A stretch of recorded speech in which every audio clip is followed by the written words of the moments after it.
Want the scoop on what potential market shifts to prepare for in a post-COVID-19 world? Well, stick around as I discuss a few that might be worth thinking about in the coming months.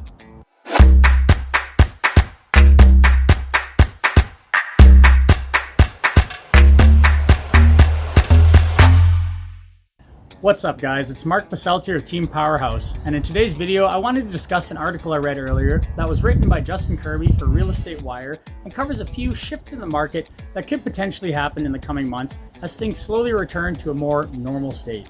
If you enjoyed today's video, please consider subscribing down below, as well as turning on that little bell notification that'll alert you every time I drop a new video, which for all of you new subscribers is every Monday morning. But enough for the formalities, let's get right into it. So the one constant in the real estate market is that it's ever changing. Markets can look similar to each other and we can learn from the past, but there will always be new challenges and opportunities for buyers and sellers. It's not always easy to see the shift in motion. At this given point in history, however, you can feel the wheels turning. While there is a lot of speculation surrounding the future, these are a few potential market shifts that are worth preparing for in a post-COVID real estate market. New floor plans and layout priorities. Over time, the wants and needs of homeowners have changed. In the 60s and 70s, sunken living rooms were tickety-boo, but today, not so much. However, during that time, almost all social events happened at home. A night out was much more likely to be spent in the living room than at a restaurant. But times change, and these days, a sunken living room just ain't helping to resale value like it did in the past. It might sound crazy to think of a trend like the sunken living room being popular, but we're just as swept up in trends today as they were in the 60s. Turn on any home renovation show and you're almost guaranteed to hear something like, if we just knock down this wall here, we can really open this up. Open floor plans have become the trend, but will they stay? The new work from home reality that a lot of professionals are facing in response to the global stay home order might not be going anywhere. While not all companies will be able to make the shift, if even a small percentage of businesses make remote work permanent, it could be enough to shift the priorities of builders and buyers. In the pre-COVID world, a home office setup was often seen by buyers as a potential baby room or yoga studio or a place to get a bit of work done. Today, and as we move closer towards a more remote workforce, it's likely to become a priority for buyers.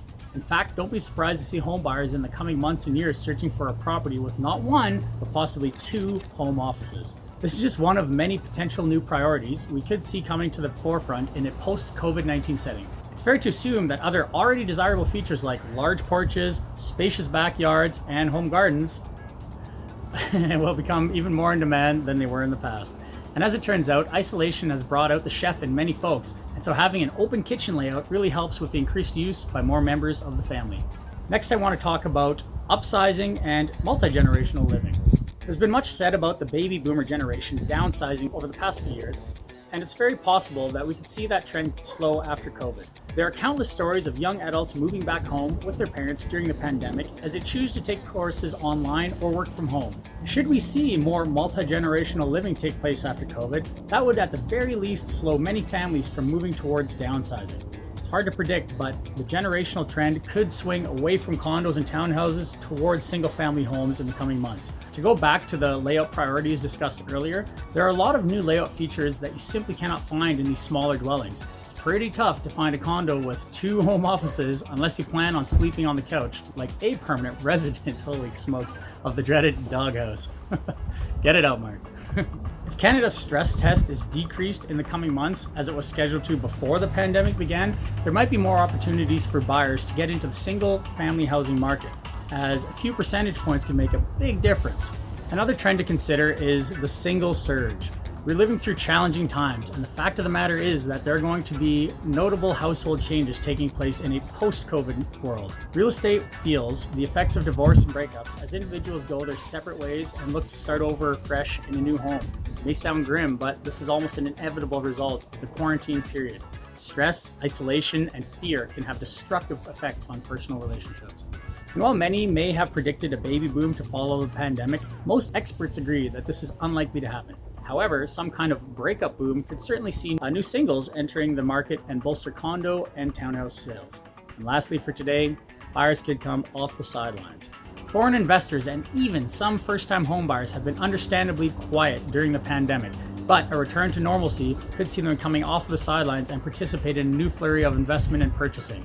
Sellers who are hesitant to list their properties during COVID will be more likely to list when they see that things are reopening and the fear continues to subside. the increase in inventory should attract a whole new wave of buyers and sellers. Ultimately, there's no telling exactly where the market is headed, but preparing for potential shifts like the ones I've outlined can also potentially help you stay ahead of the trends so you can benefit from them and not be at their mercy. That's it for this one, folks. I hope I was able to share some insights or provoke some thoughts that you may not have been thinking about previously. If you have any trends that you see or that you think might happen either during or after COVID, leave that in the comments down below, as I always welcome a healthy discussion. And until next time, auf Wiedersehen.